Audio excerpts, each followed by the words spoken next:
എല്ലാ കൂട്ടുകാർക്കും നല്ലൊരു രാത്രി ആശംസിച്ചുകൊണ്ട് നമുക്ക് നേരെ ഇഷിതയുടെ മഹേഷിന്റെ നാളത്തെ നല്ലൊരു പ്രൊമോ വിശേഷം കേട്ടാലോ. ആദ്യമായി കാണുന്നവരാണെങ്കിൽ ചാനൽ ഇഷ്ടപ്പെട്ട ഒന്ന് സബ്സ്ക്രൈബ് ചെയ്യാൻ മറക്കരുത്. വീഡിയോ ഇഷ്ടപ്പെടുവാണെങ്കിൽ ഒരു ലൈക്ക് തരാനും മറക്കരുത് കേട്ടോ. അപ്പൊ നമുക്ക് നേരെ നമ്മുടെ വിശേഷത്തിലേക്ക് പോയാലോ. അങ്ങനെ ഇന്നത്തെ വിശേഷം നമ്മൾ കണ്ടു. മഹേഷ് എഡ്വേർഡ് ഡോക്ടറിന്റെ അടുത്ത് ചെന്നിരിക്കുകയാണ്. മഹേഷിന്റെ ഉള്ളിൽ വല്ലാത്ത ടെൻഷനായിരുന്നു. ഡോക്ടറോട് സത്യങ്ങളൊക്കെ മഹേഷ് തുറന്നു പറയാണ്. ചിപ്പിമോള് തന്റെ അല്ല, ഇത്രയും കാലം താൻ അവളെ പുന്നരിച്ചു കൊണ്ടുവരുന്ന, പക്ഷെ ഈ സമയത്ത് രജനി ആകാശം പറയുന്നേ അവള് തന്റെ കുട്ടിയല്ല അവരുടെ കുട്ടിയാന്നുള്ള കാര്യം പറയുന്നേ. DNA ടെസ്റ്റിന്റെ ഫലം വരെ അവരുടെ കയ്യിലുണ്ടെന്ന്. ഇതൊക്കെ കേട്ടിപ്പോ ഡോക്ടർക്ക് ഒരു ഞെട്ടലുണ്ടായത്. കാരണം ഇത്രയും കാലം സ്വന്തം കുട്ടിയാന്ന് കരുതി വളർത്തിയതാ മഹേഷ്. പെട്ടെന്ന് ഒരു നിമിഷം അല്ലാന്ന് അറിഞ്ഞു കഴിയുമ്പോ ഏതൊരച്ഛനും സഹിക്കാൻ പറ്റുന്ന കാര്യമല്ലത്. അതുകൊണ്ടാണ് മഹേഷിന്റെ നിയന്ത്രണം വിട്ടുപോയിരിക്കുന്നത്. പിന്നീട് ഡോക്ടർ പറഞ്ഞു, നിങ്ങളിപ്പോ അതിനെക്കുറിച്ച് ചിന്തിക്കുകയോ പോലും വേണ്ട.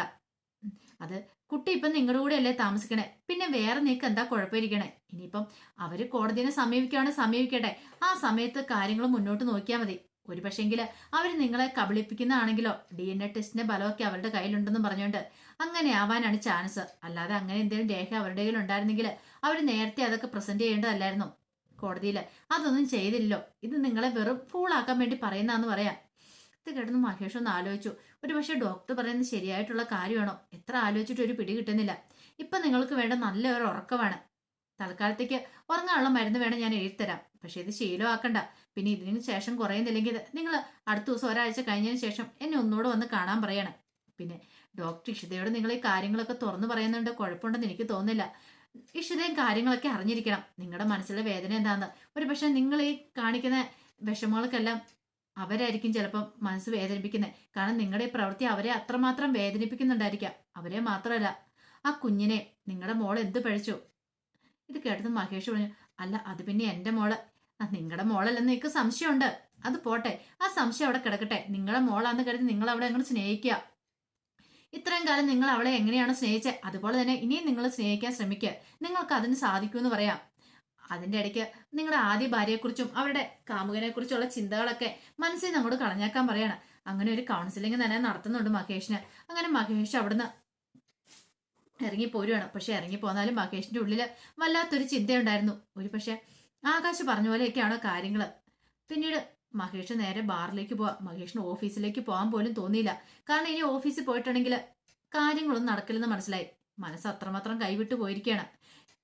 ഇത്തിരി മനസ്സിന്റെ ആശ്വാസം കിട്ടണമെങ്കിൽ ഇച്ചിരി മദ്യം അകത്ത് ചെല്ലുവാണെങ്കിൽ ഒരു പക്ഷേ വേദനകളൊക്കെ മറക്കാം എന്നൊരു ചിന്തയോട് കൂടിയിട്ടാണ് ബാറിലേക്ക് പോണേ. ഈ സമയം ഇഷിത ഇതൊന്നും അറിയുന്നുണ്ടായിരുന്നില്ല. ഇഷിതയാണെങ്കിൽ നല്ല സന്തോഷത്തിലായിരുന്നു. കാരണം ആതിരയ്ക്ക് സംഭവിച്ചിരിക്കുന്ന മാറ്റം അത് ഇഷിതനെ ചെറുതായിട്ടൊന്നും അല്ല സന്തോഷിപ്പിച്ചേ. ഇതിന്റെ പിന്നിൽ ആരാണെങ്കിലും അധികം വൈകാതെ കണ്ടെത്തണം. ആ ഇൻഫോർമറെ കുറിച്ച് അറിയണം. ആ ഒരു ചിന്തയായിരുന്നു ഇഷിതയുടെ മനസ്സിൽ. പിന്നീട് ഇഷിത മാഷിനെ വിളിക്കുകയാണ്. മാഷിനെ വിളിച്ചിട്ട് ആതിരയുടെ കാര്യങ്ങളെക്കുറിച്ചൊക്കെ പറയുന്നുണ്ട്. ആതിര റിക്കവറായി വരുന്നുണ്ടെന്ന്. ഇതറിഞ്ഞു കഴിഞ്ഞപ്പോൾ മാഷിനും ഭയങ്കര സന്തോഷമായി. സന്തോഷമായിട്ടുള്ള കാര്യമാണല്ലോ. അല്ലെങ്കിൽ ഒരു പക്ഷെ എന്തെങ്കിലും സംഭവിച്ചു പോയായിരുന്നെങ്കിൽ അത് ഇഷിതേനെയും കൂടെ ബാധിക്കുന്ന കാര്യമായിരുന്നു. ഇഷിതേനം കുറ്റപ്പെടുത്തിയാലും നാളെ ഒരു പക്ഷെ ഇഷിതേൻ പോലീസ് കസ്റ്റഡിയിലായാലും മാഷ് പറഞ്ഞു, നമ്മുടെ ഭാഗത്ത് സത്യസന്ധതയുണ്ട്, അതുകൊണ്ടല്ലേ ഇപ്പൊ ഇങ്ങനെയൊക്കെ സാധിച്ചേ. എന്നാലും ആ ഇൻഫോർമർ ആരായിരിക്കും മുളഞ്ഞു ചോദിക്കുക. അറിയില്ലച്ചാ, കൃത്യസമയത്ത് തന്നെ അവര് വിവരങ്ങൾ അറിയിച്ചോണ്ടാ ഇങ്ങനെയൊക്കെ സംഭവിച്ചെന്ന് പറയാണ്. ഇതറിഞ്ഞു കഴിഞ്ഞിട്ട് മാഷ് നേരെ പ്രിയാമണിയുടെ അടുത്ത് എന്നിട്ട് ഈ കാര്യങ്ങളൊക്കെ പറയണം. പ്രിയാമണിക്ക് സന്തോഷമായി. അല്ലെങ്കിലും എനിക്കറിയായിരുന്നു, ഞാൻ രാവിലെ വൈകുന്നേരം തിരികെത്തിച്ച് പ്രാർത്ഥിക്കുന്നല്ലേ എന്റെ മോൾക്ക് ഈ കുടുംബത്തിനും വേണ്ടി. അപ്പൊ മോൾക്കൊരു ആപത്തും വരത്തില്ല. ഇനിയിപ്പം മഹേഷിന്റെ കാര്യം കൂടി ഒന്ന് ശരിയായ മതിയായിരുന്നു. എത്രയും പെട്ടെന്ന് തന്നെ മഹേഷ് ഇഷിതയും തമ്മിൽ ഒന്നായ മതിയായിരുന്നു. എത്ര കാലം എന്ന് വെച്ചാൽ അവരിങ്ങനെ ഇങ്ങനെ മുന്നോട്ട് പോവുകയാണെങ്കിൽ അവരുടെ ജീവിതം എന്തായി തീരും മാഷേ. എനിക്ക് അതോർത്ത് ടെൻഷൻ ഉണ്ടെന്ന് പറയണം. ഇത് കേട്ടത് മാഷ് പറഞ്ഞു, അതൊന്നും ഓർത്ത് നീ ടെൻഷൻ അടിക്കണ്ട. ഇതേ രാമനാഥൻ പറഞ്ഞു കേട്ടല്ലോ. മഹേഷിന് എന്തോ മനസ്സിൽ വിഷമമുണ്ട്. അത് ചിലപ്പോൾ ഓഫീസ് സംബന്ധമായ എന്തെങ്കിലും കാര്യങ്ങളായിരിക്കും.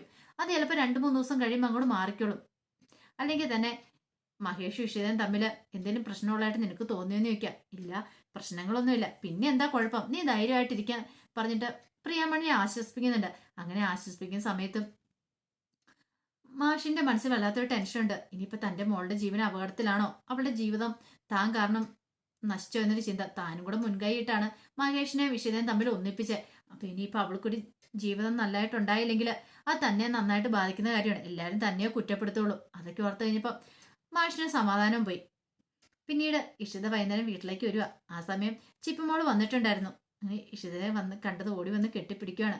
പിന്നീട് ചിപ്പിമോളോട് ചോദിച്ചാൽ ഫുഡ് കഴിച്ചോന്ന് ചോദിക്കണം. അച്ഛമ്മ എനിക്ക് ഫുഡ് തന്നെന്ന് പറയാണ്. പിന്നീട് ചിപ്പിമോള് ഇന്ന് ക്ലാസ്സിൽ എന്തൊക്കെയുണ്ട് വിശേഷം, ചക്കി വന്നോന്നൊക്കെ ചോദിക്കണം.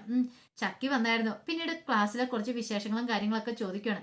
ഞാൻ പഠിപ്പിച്ച കഥ ഉച്ചയ്ക്ക് പറഞ്ഞു എന്ന് ചോദിക്കണം. ഞാൻ ചക്കിയോട് പറഞ്ഞു, ചക്കിക്ക് ഭയങ്കര ഇഷ്ടമായി. ഇനി ഇതുപോലത്തെ കഥകളൊക്കെ വന്ന് പറയണം എന്നൊക്കെ പറഞ്ഞു പറയണം. എന്നാ ശരി, ഇനി നമുക്ക് കുറച്ചു നേരം പുസ്തകം എടുത്ത് പഠിച്ചാലോ എന്ന് ചോദിക്കണം.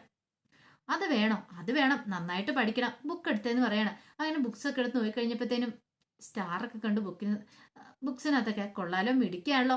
അപ്പൊ ഇന്നലെ ഞാൻ പഠിപ്പിച്ചു വിട്ട കാര്യങ്ങളൊക്കെ ഫുൾ മാർക്ക് വാങ്ങിയല്ലേന്ന് ചോദിക്കുക. അതെ അതെ, അമ്മ എന്നെ പഠിപ്പിച്ചോണ്ടാ, ടീച്ചർ പറഞ്ഞു ഗുഡ് ഗേളാന്ന് പറഞ്ഞു പറയണ. ഇത് കേട്ടതും ഇഷിത പറഞ്ഞു, ഇങ്ങനെ വേണം, നന്നായിട്ട് പഠിക്കണം, എന്നാല പഠിച്ച് ഇതേ അമ്മേനെ പോലെ നല്ല ഡോക്ടറാൻ പറ്റുള്ളൂ എന്ന് പറയാ. ഇത് കേട്ടതും ചിപ്പിമോട് പറഞ്ഞു, എനിക്കിഷ്ടമാ, എനിക്ക് അമ്മേനെ പോലെ ഡോക്ടർ ആവാൻ എനിക്കിഷ്ടം എന്ന് പറയണ. അങ്ങനെ ചിപ്പിയും ഇഷിതേനും അല്ല ചിപ്പീനെ ഇഷിത പഠിപ്പിക്കുന്നൊക്കെ ഉണ്ട്. അങ്ങനെ പാഠങ്ങളൊക്കെ പഠിപ്പിച്ചു കൊടുത്തോണ്ടിരിക്കുന്ന സമയത്ത് അങ്ങോട്ടേക്ക് വന്ന് മഞ്ജിമ നോക്കുവാണ്. മഞ്ജിമയ്ക്ക് അത് അത്ര കൂടി ഇഷ്ടപ്പെട്ടില്ല. കാരണം ഇത്രയും നാളെന്ന് പറഞ്ഞാൽ അവിടെ ഈ പറയുന്ന സ്വപ്നവലി ആരെങ്കിലും ആയിരിക്കും പറഞ്ഞു കൊടുത്തോണ്ടിരിക്കണേ. പക്ഷെ ഇപ്പോഴ് ആ കാര്യങ്ങളെല്ലാം ഇഷ്ടത നോക്കുന്നതാണ് ഇപ്പൊ ഇഷ്ടപ്പെട്ടില്ല. പക്ഷെ ഒന്നും പറയാനായിട്ട് പോയില്ല. ഇനിയിപ്പൊ എന്തായാലും പറയാൻ പോയിട്ടുണ്ടെങ്കിൽ പിന്നെ അത് മതി, അച്ഛനെങ്ങാനും കേട്ട അതിന്റെ പേരിൽ ഇവിടെ ഒരു വഴക്കുണ്ടാകാനായിട്ട് എന്ന് കരുതുവാണ്. പിന്നീട് വൈകുന്നേരം ആയി കഴിഞ്ഞപ്പോഴത്തേനും ചിപ്പി മോളോട് പറഞ്ഞു, അതെ ഇനി മതി മടിച്ച മോളിച്ചേരം കളിച്ചോ, അമ്മ ഇപ്പൊ വരാന്ന് പറഞ്ഞിട്ട് അടുക്കളയ്ക്ക് ജോലിയൊക്കെ ചെയ്യാനായിട്ട് ഇഷിത അങ്ങോട്ടേക്ക് പോവാണ്. ആ സമയം മഹേഷ് എന്ത് ചെയ്യണം, ബാലന് നന്നായിട്ട് മദ്യപിച്ചു കഴിഞ്ഞപ്പോഴത്തേനും മഹേഷിന് ലക്ക് കെട്ടൊരവസ്ഥയായിപ്പോയി. കാരണം മഹേഷിന്റെ നിയന്ത്രണം തന്നെ വിട്ടുപോയി. മഹേഷിന് ആ സമയത്ത് പ്രതികാരം ചെയ്യണം തോന്നി. അവളെ കാണണം, ആ രചനയെ കാണണം, അവളുടെ മുഖത്ത് നോക്കി രണ്ടു വാക്ക് സംസാരിക്കണം. അത്രയും കാലം തന്റെ കൂടെ കഴിഞ്ഞിട്ട് തന്നെ വഞ്ചിക്കുമായിരുന്നു അവള്. ഇതങ്ങനെ വെറുതെ വിട്ടിട്ട് കാര്യമില്ല എന്ന് കരുതിയിട്ട് മഹേഷ് ബാറിൽ നിന്ന് ഇറങ്ങുവാണ്. നേരെ വീട്ടിലേക്ക് വരുന്നതിന് പകരം നേരെ ആകാശ് മേനോന്റെ വീട്ടിലേക്കാണ് ചെല്ലുന്നത്. ഈ സമയത്ത് ആകാശ് വീട്ടിലുണ്ടായിരുന്നില്ല. ആകാശ് ഓഫീസിൽ പോയിട്ട് വന്നിട്ടുണ്ടായിരുന്നില്ല. രചനയെ ഉണ്ടായിരുന്നുള്ളൂ. അങ്ങനെ വന്നു കഴിയുമ്പോഴത്തേനും രചനയാണ് ഇന്ന് കഥ തുറക്കുന്നത്. കഥ തുറത്തുമ്പോൾ ആകാശിനെ കണ്ടതും, ആകാശിനെ അല്ല മഹേഷിനെ കണ്ടതും ഒരു നിമിഷം രചന ഞെട്ടിപ്പോയി. അതും 4 കാലയിൽ ആടിയാണ് വരുന്നത്. നിങ്ങൾ എന്തിനാ ഇങ്ങോട്ട് വന്നേന്ന് ചോദിക്കാം. ഓഹോ, അപ്പൊ എന്നെ മനസ്സിലായില്ലേ, കുറെ കാലം നിന്റെ ഭർത്താവ് ഉദ്യോഗം വഹിച്ചവനാടി ഞാന്. നീ എന്നെ ചതിക്കുമായിരുന്നല്ലേന്ന് ചോദിക്കുക.